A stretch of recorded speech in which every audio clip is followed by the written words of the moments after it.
Hello, everybody, and welcome to another episode of The Comic Source. I'm your host, Chase, along with Blake Whitlow, who's created the amazing Spawn reading order that we're using to go through and celebrate 30 years of Spawn, 30 years of Image Comics. So if you want more details, go back and listen to the episode yesterday. I dropped it all like I usually do, explaining how this got started, how we're celebrating 30 years of Spawn, what you can expect going forward. So all that being said, we're going to go ahead and dive into the issue for this episode. It's issue number 59 of the regular series of Spawn. So let me go ahead and share my screen so you can check it out.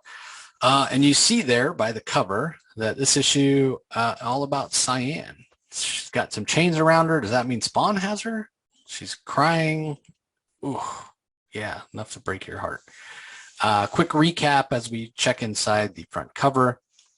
Credits, Todd McFarlane, story, Capullo on the pencils. McFarlane, Chance Wolfe is listed ahead of Danny Mickey now, but Mickey's still there. On inks, Tom Orzechowski, copy editor and letters, and then Haberlin and Kemp on colors as usual. The 58 summary that we talked about yesterday, Eddie and Andy, the two abused kids that Spawn saved way back in issue number 29 from their father, found their way to New York, wanted to stay with Spawn. That wasn't a great idea. He got mixed up with a drug dealer. Eventually killed the drug dealer accidentally. And the last sentence there, Eddie and Andy are forever stripped of their innocence. So, yeah, pretty rough and emotional issue last time. So, diving into this one, a little poetic license with the art here from McFarlane. Capullo rather. We've talked about it before. Like their house is in a neighborhood, but every once in a while, you can see that top middle panel there. Capullo, I keep saying McFarlane. Capullo draws it like it's some isolated cabin out in the woods. But we're talked about how we each reap what we sow, and about balance and self-determining fate and karma, basically, as we zoom in on Cyan. She's sleeping in her crib, and based on the word balloon, the bottom of that 9-panel grid, which says "Sleep tight, Angel," it's pretty clear that Spawn visits Cyan from time to time just to look in on her and make sure that she's safe and sleeping and secure. The other thing that McFarlane talks about through these pages is the idea of what it is that guides us as we're trying to live our lives and fulfill our destinies. And he talks about guilt, which is definitely something that Al Simmons feels, and I would go so far as to say he wallows in it at times.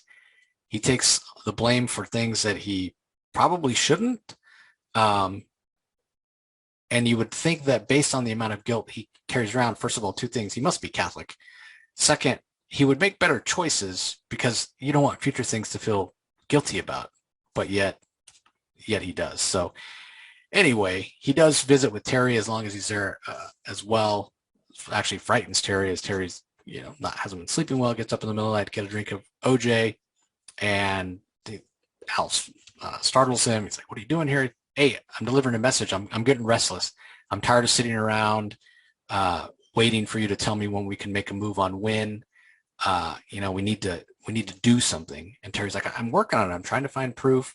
And Spawn's like, "Not fast enough, man. Like, this Forsberg isn't giving us the information you thought you would need. And like, honestly, I'm tired of babysitting him.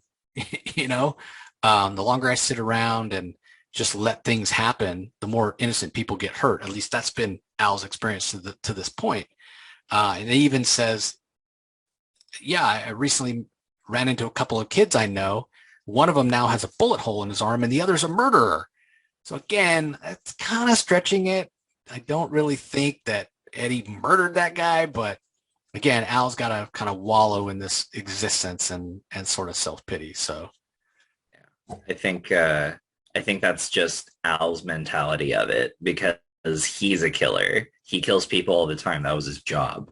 And he's killed quite a few people since then. He literally has a throne of dead bodies. So I think what he deems as murder is kind of up in the air. Like, yeah, he's not the most reliable source on what is and isn't distinguished as murder. yeah, Maybe to him, everything is murder. Doesn't matter what the reason is or anything. Like it led to someone dying. That's murder to him. Yeah, it's yeah. He definitely has a skewed perspective, and that's no more clear than when he uh, his response to Terry's question. Terry's like, well, what do you want me to do? It's like, do anything. Speed up this detox of Forsberg. Like, I'm tired of living this nightmare while you're sleeping with my wife. Like, it's like, damn. He still won't let go of Yeah, that. he won't let go. Dude, she's not your wife. You were dead for 5 years. She's not your wife. But again, yeah, he can't let go. And Terry kind of yells back, like, back off, man. I'm pushing this as hard as I can. You've got to be more patient.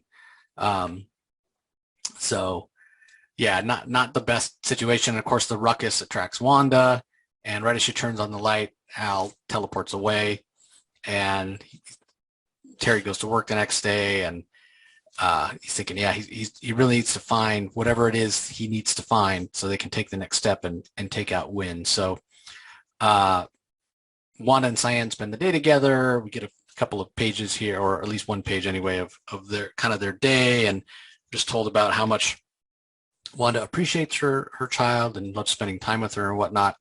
While on the flip side, we get Al's perspective, and the guilt, back to the idea of guilt, the guilt that he was never able to give Wanda a child, and how he's tortured by that fact, and that's part of why he threw himself into his job and became the killing machine that he was for Wynn, because he was, in a way, he was punishing himself for not being able to give Wanda what she wanted. So yeah, even before Al Simmons was a hellspawn, in a way he lived somewhat of a tortured existence in a lot of ways. And for that reason, when he died, we're told that Wanda thought, well, at least now that he's dead, his soul can finally rest in peace. And that's what she hoped for. So obviously, she didn't get her wish. Those prayers were definitely not answered. So Spawn's finally tired of sitting around waiting for Forsberg to get the answers and that he's seeking, and so he gives Forsberg an ultimatum.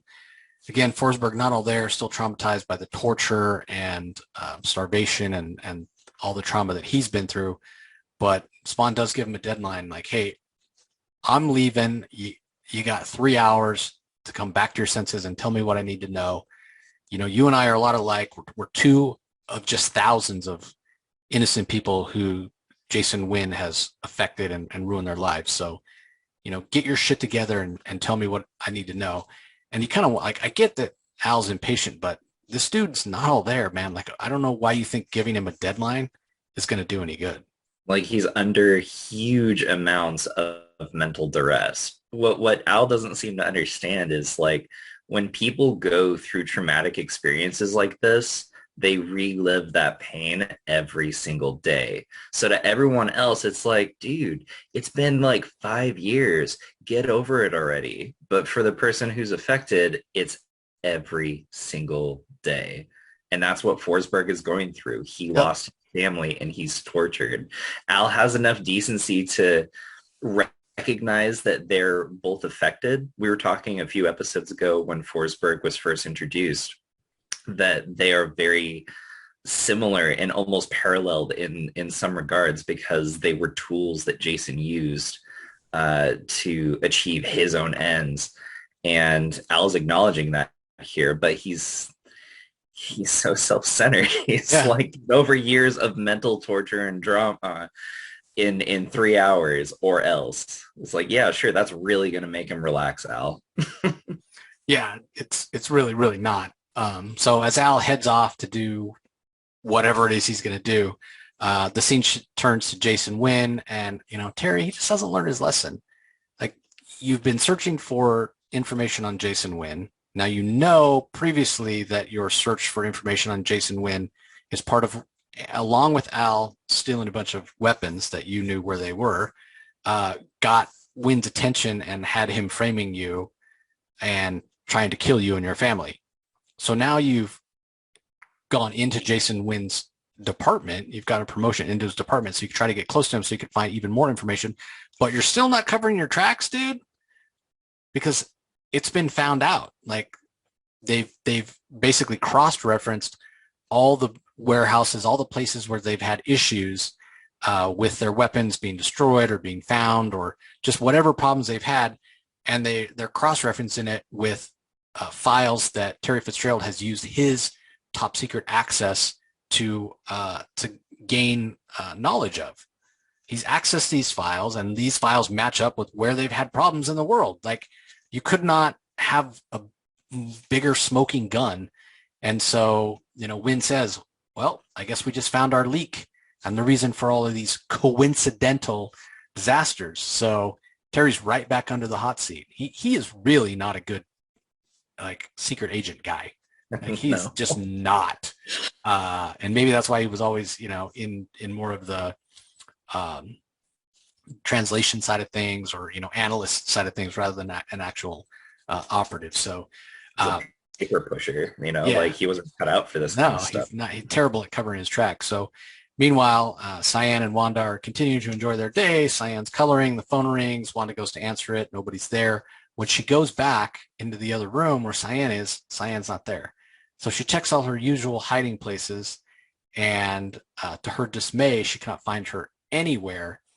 And then when she goes to look in her room, she sees a shadowy figure with a red cape grab Cyan and then disappear as Wanda passes out. So she immediately calls the cops and says, hey, this guy Spawn, again known to the police, has kidnapped Cyan. I mean, what is she supposed to think? And interspersed in there, we see apparently where Al went was to get his weapons. He's tired of waiting to take out Wynn. He's given Forsberg the deadline. He's going to go arm up. He's going to go back, get the information he needs from Forsberg, whatever that is, and finally take out Wynn, apparently. So meanwhile, Terry comes home from work, finds out, obviously Wanda had called him, and she tells him that Spawn's the one that appeared to be there and take Cyan. Terry's obviously shocked because he knows that Spawn is actually Al Simmons, Wanda's ex-husband. Why would Al take Cyan unless it's out of jealousy? And Wanda, after the police finally leave, Wanda kind of berates Terry, saying, I know there's something going on. I know there's something you're hiding from me about Spawn and yourself. Like, what is it?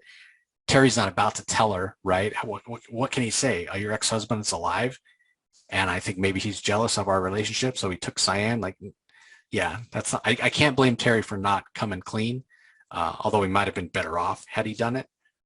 So meanwhile, Terry, who's been to Rat City several times, has drawn the police a map so they can go and crack down in the alleys and try to find Cyan and get her back. So that's exactly what they do, and they don't even bother to ask any questions of the homeless. They've been around the block. These guys know that these homeless cover for each other.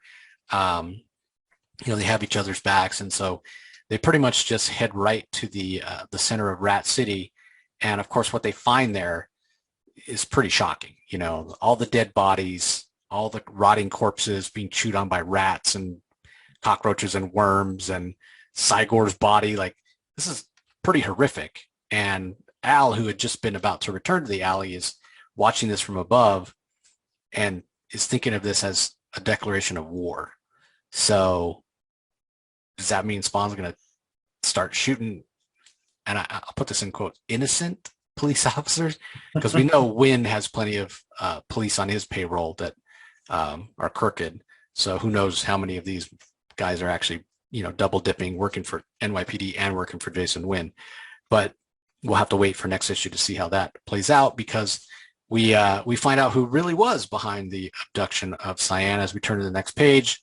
There's Cyan coloring. There's Violator in his clown form. And he has kidnapped Cyan just to drive a wedge between Terry Fitzgerald and Spawn and Wanda. Don't know if he realized that they were working together, or if, there was some sort of rekindled friendship that could possibly threaten what he and Malbolgia would like to see, what Jason Wynn wants. But it's kind of interesting because it wasn't so long ago that the Violator was saying, hey, I can't help you, Wynn. You got to do it yourself. You got to take out Spawn. on your own so that Malbolgia will realize that humans don't make good Hellspawn. They don't make good officers in my army. But now, I don't know, maybe much like Spawn, who's grown impatient, maybe Violator grew impatient, and he's decided to stir the pot a little bit by kidnapping Cyan. So, yeah, it appears to have worked because Terry and Wanda are convinced that it was Spawn that took Cyan. So, poor little Cyan, she's done nothing and never hurt anybody, but yeah, kidnapped by this grotesque creature from hell. Pretty bad place to be, I'd say. Yeah. Yeah, we saw, I think, all the way back in like issue 50. It was either 50 or 54. Violator has apparently been planning to do this quite some time. He was the clown at Cyan's birthday. Yep. So he's been hanging around the Fitzgeralds for some time. So I don't know if he's doing this to get back at Spawn. His motivations are unclear, and that is a consistent thing surrounding Clown. You never know what he's going to do next or why. He's very much a creature of chaos. Whatever idea he has, that's the best possible idea for him. And at that moment. Yeah. And yeah, he's just a cruel, unusual little creature. Yeah, and interesting to follow up the last issue with the two boys who'd suffered physical abuse at the hands of their father, who showed back up, 25, 30 issues later, to follow that up with a kidnapping of a 2-year-old little girl. Pretty rough, pretty couple rough issues for kids in the Spawn universe. And the other big thing here, like we mentioned, is Jason Wynn now knowing that Terry Fitzgerald is on to him, so to speak, is the leak, has been causing him all these problems.